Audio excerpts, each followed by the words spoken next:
When we came back, there was a massive, massive black cloud coming from the ground up to the sky. The entire sky around the town was just black, gray, black, black.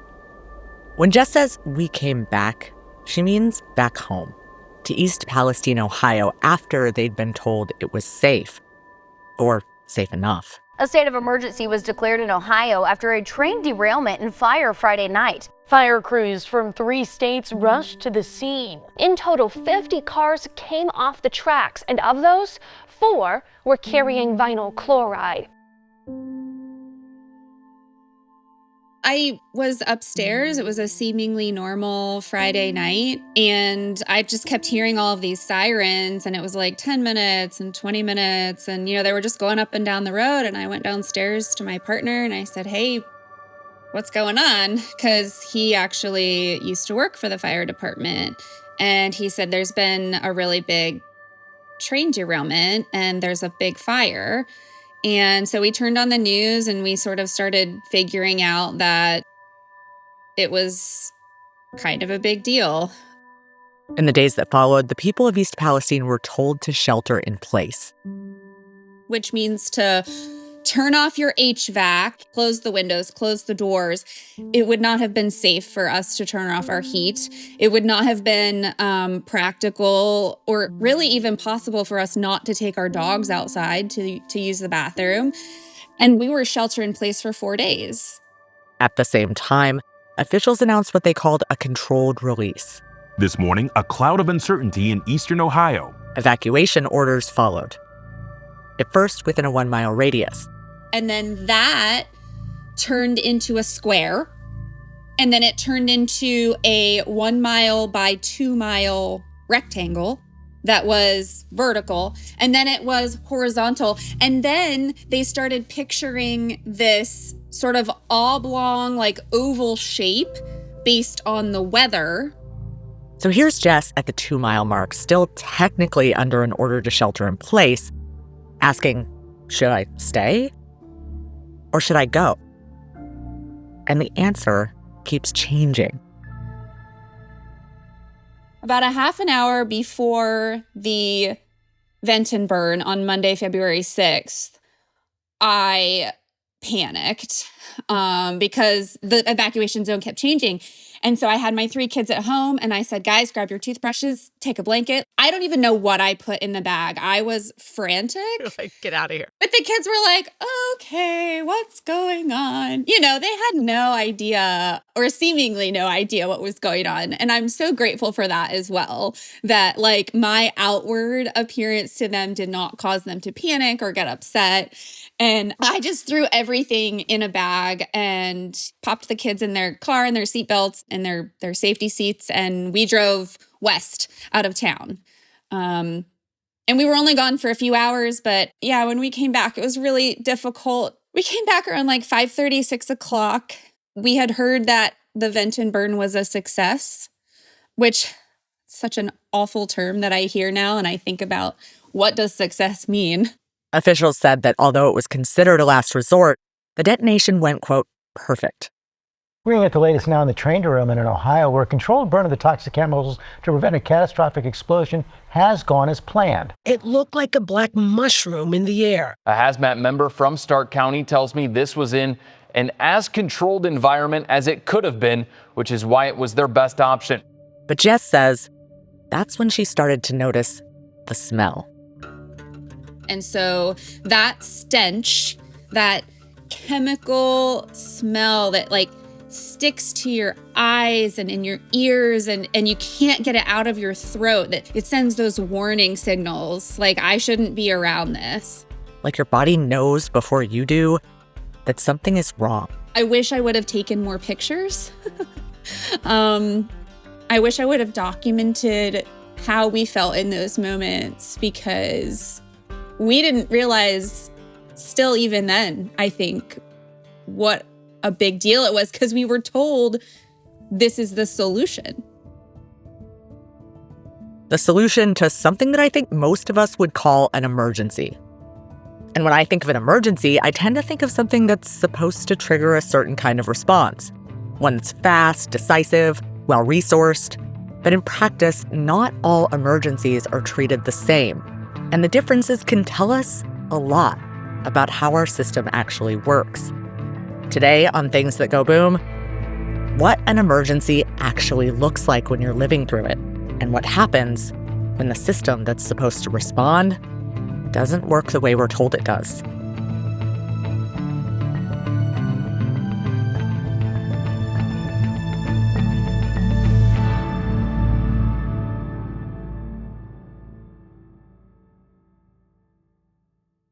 Curious about today's biggest news, but short on time?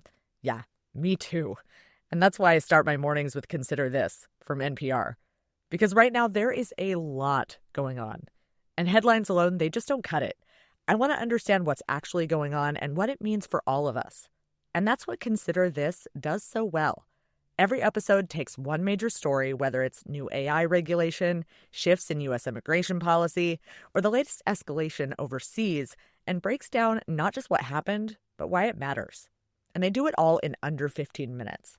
So I can listen while I'm making coffee, getting ready, or heading out the door, and it still feels like I actually understand the news, not just skimmed it. The show is hosted by the award-winning team behind All Things Considered. So you're getting real depth, real reporting, and real context.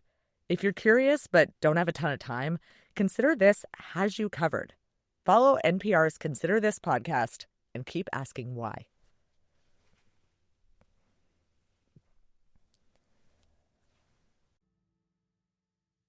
East Palestine is home. I grew up there riding my bike and hanging out with my friends and walking in the creeks. We actually called them cricks. I mean, we were the 90s kids that drank out of the water hoses and took sandwiches from strangers in the neighborhood because all the parents were parents to all the kids. And I had a fantastic childhood. Hi, I'm Jess Conard. I am the founder and executive director of a new nonprofit organization called Rail Watch.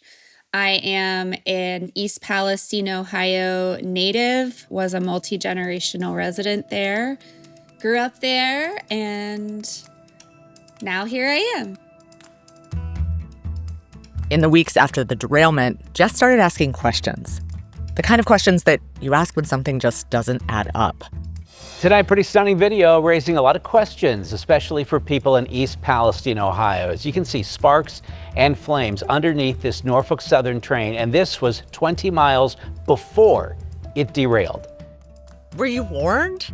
No, the train was actually on fire about an hour before it got to East Palestine. And some of the first 911 calls were coming in from Sebring, which is about 4 towns away. And then there's what happened next. I would say it was like 20, 30 minutes after the evacuation was lifted, another train came rolling through. And cleanup didn't start right away. But it took almost 30 days for Norfolk Southern to finally start the process of cleaning it up. And they were running their trains in both directions that whole time. People were still smelling chemicals, still trying to make sense of what they were being told. You could see that they were trying to, like the EPA was aerating the streams. And I thought, well, why are they doing that if it all burned up? There were a lot of conflicting stories in the days after the derailment. So at some point, Jess stopped just trying to understand what happened and started asking a different question. The National Transportation Safety Board came into town several times. They were truly the only agency that I feel like did help. But they very strongly indicated, not just suggested, but said that the East Palestine, Ohio train derailment was preventable and that the vent and burn of vinyl chloride was not necessary. Not necessary. Preventable. Those words, they kind of changed the story because what happened in East Palestine was unquestionably an emergency. But for who? The railway? The companies involved, or the people of East Palestine who were still getting sick? The medical symptoms really started quite quickly. Nosebleeds, headaches, vomiting, especially those first few weeks when the chemicals were so pungent and just continuing to invade our homes and our spaces. But even that wasn't straightforward. There wasn't a good way to report them or to track them. And even the children's hospital in the area had a website that said, we can't evaluate you or your child resulting from the train derailment. Doctors treat symptoms. They don't usually trace causes. So, say you walk in with a cold, you get treatment, not a guess as to who might have passed you the virus. And that matters. Yeah, so I think what is really important to recognize is that the community of East Palestine is an environmental justice community, because for generations we have not had access to some opportunities that other communities have had. This is a place where people were already dealing with limited access to healthcare, limited resources, and a local economy that had been struggling. And this coming right after COVID was just issues that already exist continue to be exacerbated. We have people in the community that haven't seen a primary care physician for decades. Jess's family experienced the health consequences firsthand. My son, who at the time of the derailment was 3 years old, a couple months after the derailment was diagnosed with asthma. And he continues to have issues. And that is a chronic illness that he will probably have for the rest of his life. You know, those things cost money, but I think the primary concern for our family is, we want him to feel better. We want him to be able to breathe. And I get really frustrated every day as a mom that I feel like I didn't protect him in that moment. And I listened to the agencies, we sheltered in place, we did everything that we were supposed to do, and my son still got a chronic illness.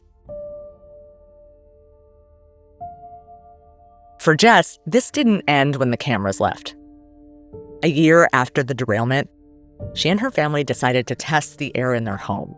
We did this with SUMA canisters, which is the best air quality testing that you can do. And we contracted a scientist, and he came in and he placed the SUMA canisters, one in our basement, one in the living room, and one outside on the porch. And the one outside on the porch tested vinyl chloride in the air. A whole year later. But when Jess took the air test to the EPA, they said it must be from another source. This reminds me so much of, I used to work in nuclear policy, and there is this long history of people impacted by nuclear weapons production trying to prove that they have long-term issues, even generational issues. And it's so hard. It's so hard to prove these things. But why, Lacey, why? Right. Why? Why is the burden of proof on me? The polluter should have to prove that it's not from the pollution. And where did that chemical come from, if not this? We have no industries that would create vinyl chloride in the vicinity. So yeah, that is exactly what they said is, it's from another source. What source? I live in the middle of a horse farm. What source? And then there's what happens after, when people try to rebuild. So the settlement was a $600 million settlement, and it was approved, 2 years ago now? We were supposed to get our payment 30 days after it was approved. Mm-hmm. And they're just coming in now. Here we are. And it's $70 or $75,000. Do you think that's enough?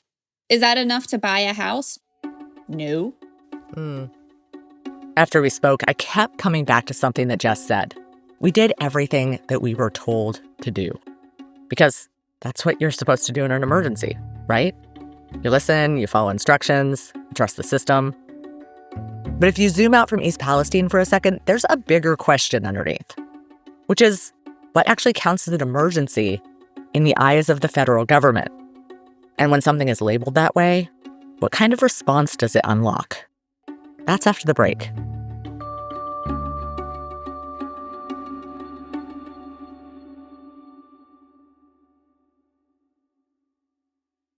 I'm Steve Ellis. I'm the president of Taxpayers for Common Sense, and we're a national nonpartisan budget watchdog. I asked Steve to help me out because when policymakers talk about emergency spending, they actually have a pretty clear definition, one that was created back when the first George Bush was president. It should be necessary, so essential, not merely useful, sudden, so it's not building up over time, urgent, requiring immediate action, unforeseen, though not predictable in the budget process, and not permanent, so it's temporary in nature. But this definition, it's not legally binding. So this is where things start to get interesting. Because there are emergency situations where Congress moves very quickly, committing large amounts of money, often with fewer constraints, and with a clear sense of urgency. And there are others where that definition gets stretched. And one of the clearest places where you can see this is in how the U.S. funds wars. It's a story that starts with the other Bush. The race between Democratic Vice President Al Gore and Bush came down to Florida's 25 electoral votes. You can imagine 9/11 created some emergency spending and then had a war in Afghanistan and then later in Iraq. And what happened in the Bush administration is that while you might argue that the first year you didn't have it budgeted and that you should have some emergency spending if you're going to do these battles, but every year after that, during the Bush administration, we knew it was going to cost something. But they budgeted the one number that we know it was not going to be, which was zero. Every year, the wars continued. And every year, instead of budgeting for them normally, Congress funded them through something called an emergency supplemental, which is just what it sounds like. It's a way to supplement the regular budget in case of emergency. And essentially kind of held Congress over a barrel that, we've got men and women in harm's way. We're either going to approve the funding or we're not. Enter a new president. And we have breaking news, momentous news, really. CBS projects that Senator Barack Obama of Illinois will be the next president of the United States. He defeats John McCain. When President Obama came in, one of the things that he had campaigned on was that he was not going to use emergency funding to fund the war in Iraq and Afghanistan. He was going to end the war in Iraq.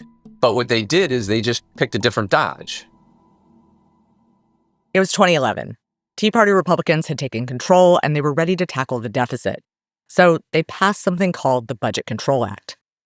The idea was to put a cap on the government's spending. And if Congress went over the cap, they'd face sequestration. Very scary stuff, or so it seemed.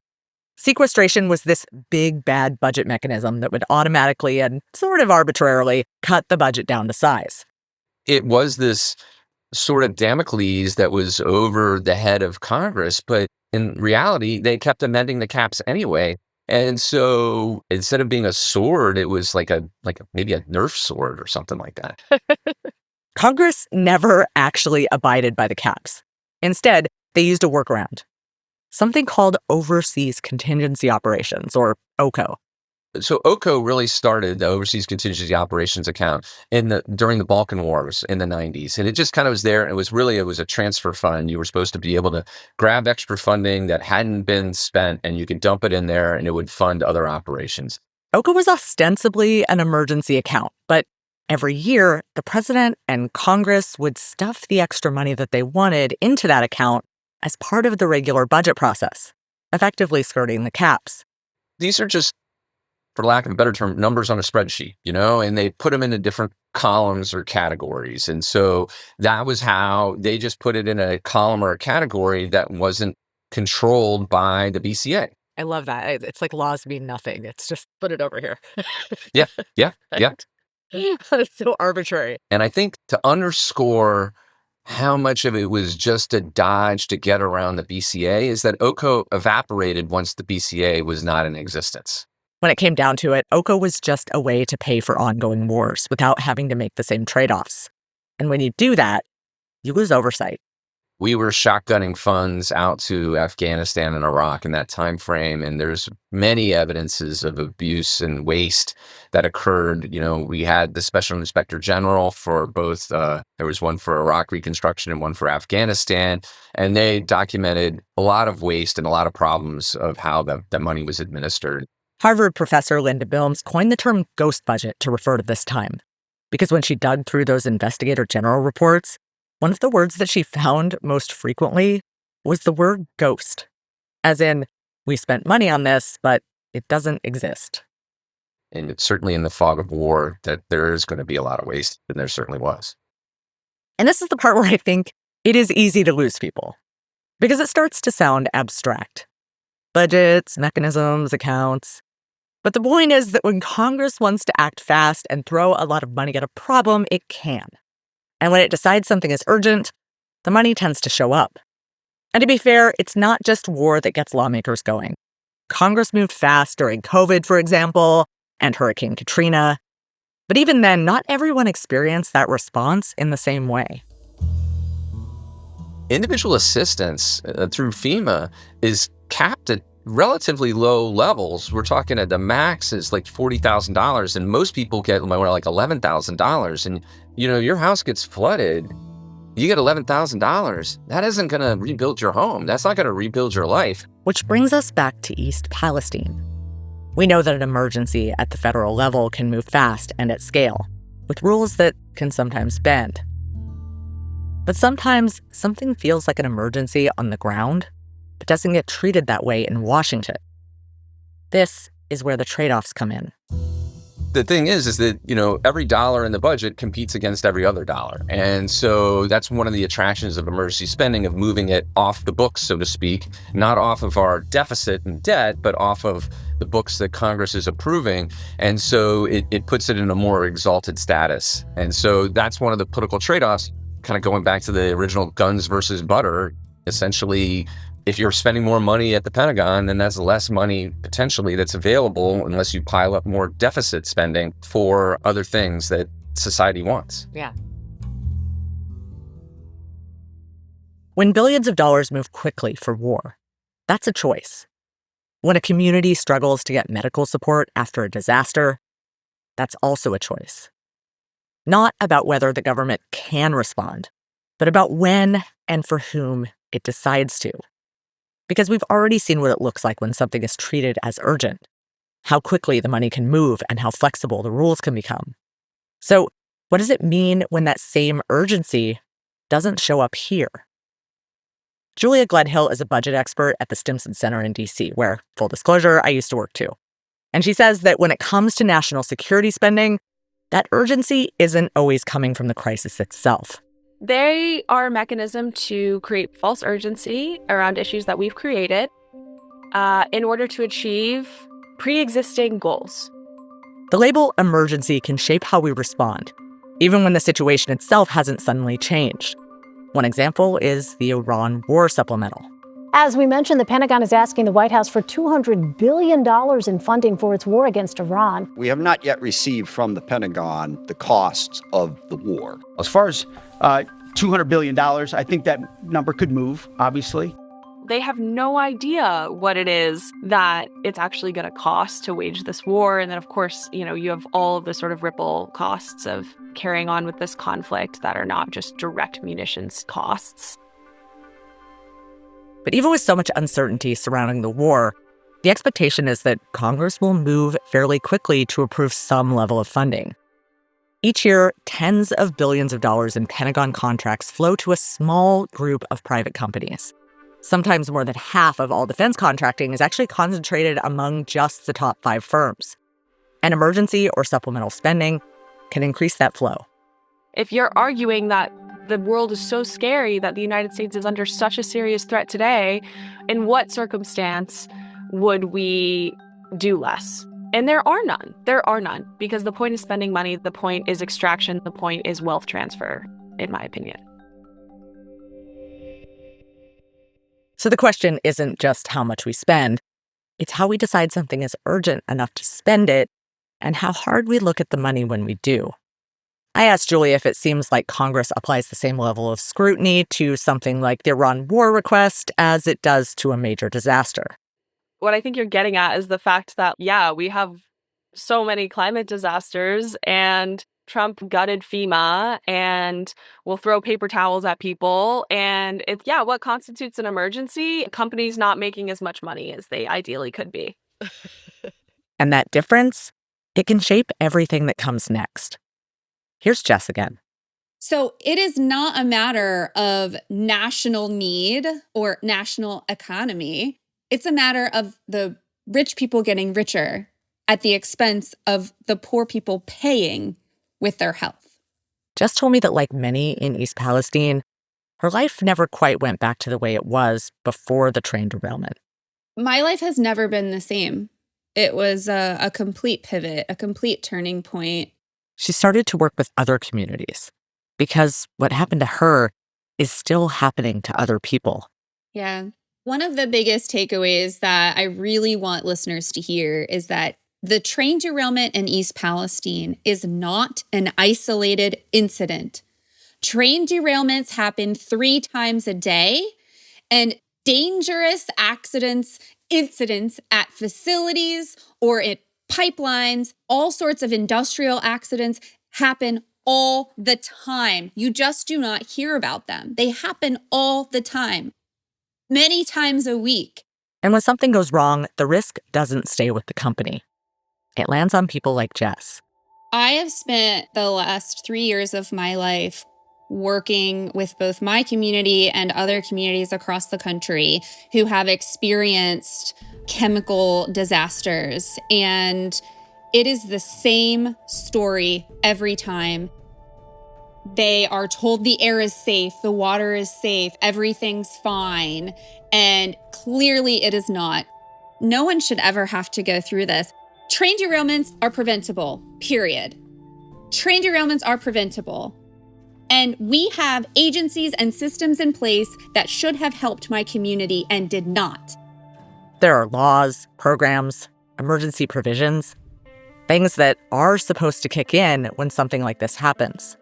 There is legislation in place that would have allowed us, if we had an emergency declaration, we could have potentially taken advantage of a little-known clause in the Affordable Care Act called Social Security Act 1881A, and we would all have Medicare for life.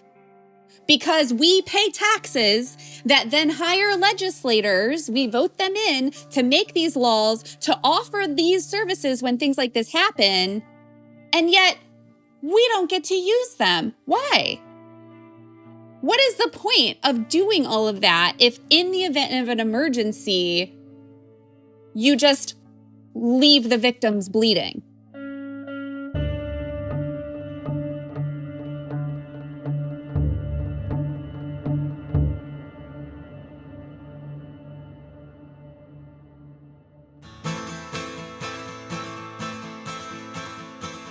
Next time on Things That Go Boom, we go to the circus. He told me, here is a circus military. You really? There is a circus military? Yes, if you want to go, I can help you. Yes, I want.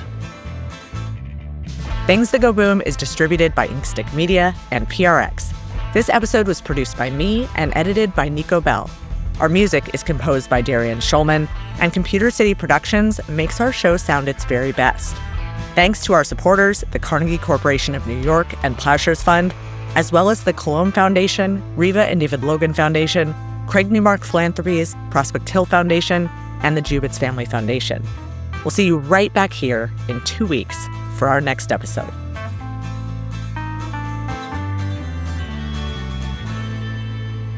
And it is difficult, but I would say most of the people that have been speaking out are women, which is great. Yeah. Girls are great. Females are wonderful. Big fan. This show is supported by Odoo. When you buy business software from lots of vendors, the costs add up and it gets complicated and confusing. Odoo solves this. It's a single company that sells a suite of enterprise apps that handles everything from accounting to inventory to sales. Odoo is all connected on a single platform in a simple and affordable way. You can save money without missing out on the features you need. Check out Odoo at odoo.com. That's odoo.com.